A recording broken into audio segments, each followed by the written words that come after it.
I love you, Radhe Radhe. सब बढ़िया, सब सुंदर है। और मेरी यूट्यूब फैमिली आप सब सुंदर है। हम सब पे माता रानी की कृपा बनी रहे और आप लोग स्वस्थ है, मस्त है, सब ठीक है, हम भी ठीक है। और साथियों क्या हो रहा है? और ठंड तो है पर आप बहुत तेज धूप सेक ली, उसके बाद मैं सो गई। फिर मैं 6 बजे उठी तो और नींद धूप से क्या ही ऊपर से घर गई थी छत में, वहाँ धूप से की आराम से दोनों बहनों ने। आप फिर नीचे आई और फिर खाना वाना, फिर मैगी बनाई, मैगी खा पी के सो गई। मैगी खाई जल्दी में और उसके बाद सो गई। उसके बाद साथियों क्या था कि मैं सो गई, मुझे 5:30 बजे मेरी नींद खुली, बिल्कुल सो गई और रात को पता नहीं सो गई, नींद आई ही नहीं। तो आप लोग सब बढ़िया है, सब ठीक है। अपनी ये मैं कहानी बता रही हूँ, आप ठीक हो, आप सब बढ़िया हो, सुंदर हो। और दोस्तों क्या क्या हो रहा है फिर आप लोगों का? सब बढ़िया। ठंडा तो है, अपना ध्यान रखे करो। पर 2 4 धूप ऐसे ही घाम धूप लग जाएगी तो फिर अब मौसम सही हो जाएगा।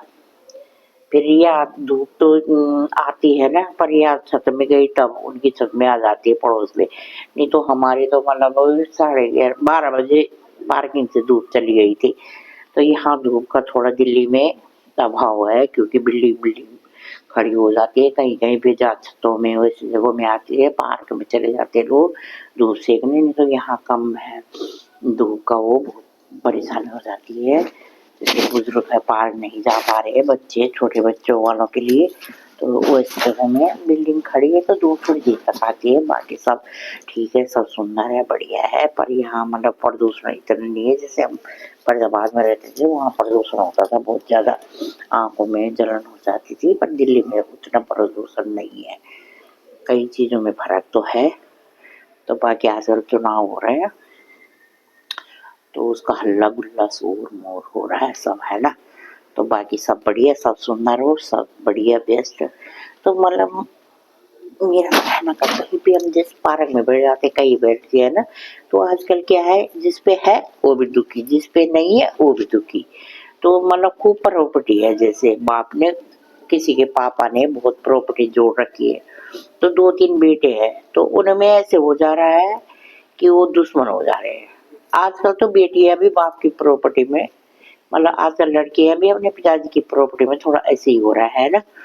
तो आजकल होना ना होना वो है ज्यादा, तो ज्यादा कलेश झगड़ा है। नहीं है तो शांति है कि नहीं है, कोसेंगे, नहीं है नहीं है, कुछ नहीं है, पर लड़ेंगे तो नहीं भाई बहन, कोसेंगे एक दूसरे। तो इसमें मतलब, तो क्या जमाना था पहले कि भाई के लिए भाई क्या क्या कर जाता था, भाई के बच्चों तक की शादी कर देता था जिस भाई पे होता था। अपनी कमाई से, बाप की दूर रखो कि बाप के उससे नहीं, अपनी कमाई से भाई बहन आपस में एक दूसरे का ऐसे वो चला देते थे। तो आजकल कमाने का वो इतना वो नहीं है, ये नहीं है कि मैं कमा के इतना बड़ा बन जाऊं, पापा की कमाई को रह दो, नहीं, वो उसमें नेट है अपने पापा की, नहीं एक आ जाएगा, एक आ जाएगा, एक आ जाएगा। तो अरे अपने दम पर जियो, अपने उसमें जियो, जो है उसको स्वीकार करके अपना खाओ पियो मस्त रहो। काहे को प्रॉपर्टी सब यही छोड़नी है, पापा छोड़ गए, दादा छोड़ गए, जिसके पापा होंगे वो भी छोड़ के जाएंगे, जो चले गए वो चले जाएंगे, तो ये यही रहेगा। तो तुम अपना दिमाग खोल के खराब खो वो कर रहे हो कि भाई वो तब भी तुम चैन की रोटी नहीं खा पा रहे हो, कि उसमें लड़ाई झगड़े में तो उतना खानी रोटी ही है, ना प्रॉपर्टी खानी है, ना उतना रहना उतने में ही है। आज जिन पे है उसको आगे बढ़ाओ, आगे अपने पापा की मेहनत को, ये सोचो कि ये पापा की धरोहर है, हमने इसमें नहीं चीरना, हमें अपनी मेहनत से पापा से और आगे बढ़ना है और अपनी कमाई से करना है हमें। तो पापा के है, दादा के है, कोई भी बनना है। तो आजकल तो लड़कियां भी वो हमायके के उसमें ध्यान दे रही हैं। तो पहले जमाने में जो सबसे बड़े बड़े बेटा बेटी होते थे, तो अपने सारे सारे भाई बहनों को पढ़ाते थे, उनकी शादी भी करनी, उनकी जिस पे है उनके बच्चों की भी, भाइयों की बहनों की, वो भी मदद कर देते थे। तो ये जमाना था, आजकल नहीं है। आजकल तो वो थोड़ा सा पापा की प्रॉपर्टी है या अपने देना तो दूर रहा, अपने देने का तो दूर रहा, पापा की प्रॉपर्टी से लड़ाई हो रही है। इसमें अन्यथा कोई मत लेना। मैं एक बात मैं सुनती हूँ तब बोल रही हूँ हर जगह। कोई कोई होंगे अच्छे बच्चे भी, अन्यथा मेरी बात को मत लेना, फिर बोलोगे कि ऐसे बोल रही है। पर मतलब एक मैं इस जमाने में देख रही हूँ, कलयुग में हो रहा है, ऐसे हो रहा है। पहले भाई बहनों ने ऐसे अपने गहने दे दिए, वो दे दिए, ऐसे भी आजकल दे के दिखाए कोई ना। तो मतलब एक बात कह रही हूँ, मतलब कई भाई, बड़ा भाई है, उसने कमाया धमाया, अपने बच्चों के लिए भी उतना ही करा जितने भाई और बहनों के लिए करा। तो मतलब पहले ये जमाना था, अब जमाने में बहुत फर्क पड़ गया।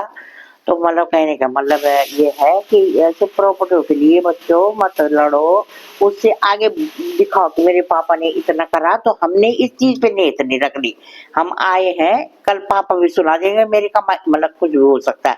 तो अपने दम पे अपने जितना है ना उतना जोड़ के दिखाओ, उतना तो वो चीज अपनी होती है। एक बात कह रही हूँ मतलब, तो मेरी बात को कोई अन्यथा मत लेना। मैं ये मतलब सुनती रहती हूँ इधर उधर कि आज दोनों भाइयों की लड़ाई होगी, बहन भी आ गई बीच में कि मुझे भी हिस्सा चाहिए, ऐसे तो हम ऐसे इधर उधर जाते रहे। आज भी सुन ही रहा है, सब सुन रहे हैं। तो मतलब कहने का मतलब यही है कि अच्छा वरना कुछ नहीं है, ऐसी चीजों को जितना है, जितनी सुविधा बढ़ी ना उतनी और वो हो गई। तो पहले भी तो लोग रहते ही थे, बिना पंखे के भी रहते थे लोग, पहले पहले जमाने में बिना पंखे के भी रहे हैं। आजकल बिना एसी का कोई नहीं रहता। तो वही सब चीज तो वही है, पर हमें सुविधा हो गई। मैं खुद कह रही हूँ, हमने गांव में कितना काम करा, हम अब एक इतने काम में थक जा रहे हैं, क्योंकि हमने अपनी बॉडी ऐसे बना ली, बिल्कुल खड़े खड़े काम हो रहा है। मेरा पोछा भी हम खड़े खड़े लगा रहे हैं वाइपर से। पहले हम गांव में कितने हमने कुदाल से फावड़े से काम करे हैं, 20 साल तक तो करे ही है जो भी है। तो अब हम कितने मुलायम बन गए, अब हम उसके लिए कसरत कर रहे हैं।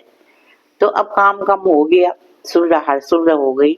तो मतलब यही है। तो बाकी आप भगवान जी का नाम भी लिया करो थोड़ा टाइम निकाल के अपने लिए, और सब उसी भगवान की परम पिता परमेश्वर की वो है। और बाकी और कुछ क्या बोलना है। और बाकी ये चीज आनी भी जरूरी है, डिजिटल जमाना है, फोन चलाना भी जरूरी है, हर जगह में फोन की जरूरत हो रही है हर चीज में। तो ये फोन भी जरूरी है, इसके बिना जिंदगी अधूरी है। जिसको नहीं आ रहा ना, जो कई चीजें हमें इसमें से पैसे डालने इधर उधर नहीं आते, कई चीजें नहीं आती, तो हम उस टाइम पे अपने को अपाहिज समझ जाते हैं। तो फोन के बिना भी आदमी ऐसे है, तो ये चलाना भी जरूरी है। चला रहे हैं, बुजुर्ग से बुजुर्ग सब सीख रहे हैं, चला रहे हैं, पर कई चीजें हमें इसमें से नहीं आती। उस टाइम हम अपने को असहाय समझते हैं कि भाई हमारी जिंदगी कुछ नहीं है। तो ये डिजिटल का जमाना है, तो इसमें हर चीज आनी भी जरूरी है। धीरे धीरे सीख रहे हैं सब, आजकल हर बुजुर्ग हर चीज देखता है, कर लेता है। तो हम बुजुर्ग हो ही गए, हम 60 सालों और 60 में लग गए तो बुजुर्ग हो गए, बुजुर्ग की लाइन में लग गए। तो बाकी आप लोग सब बढ़िया हो, सब ठीक हो, अपना ध्यान रखे करो और स्वस्थ मस्त रहे करो। और राधे राधे, जय माता दी।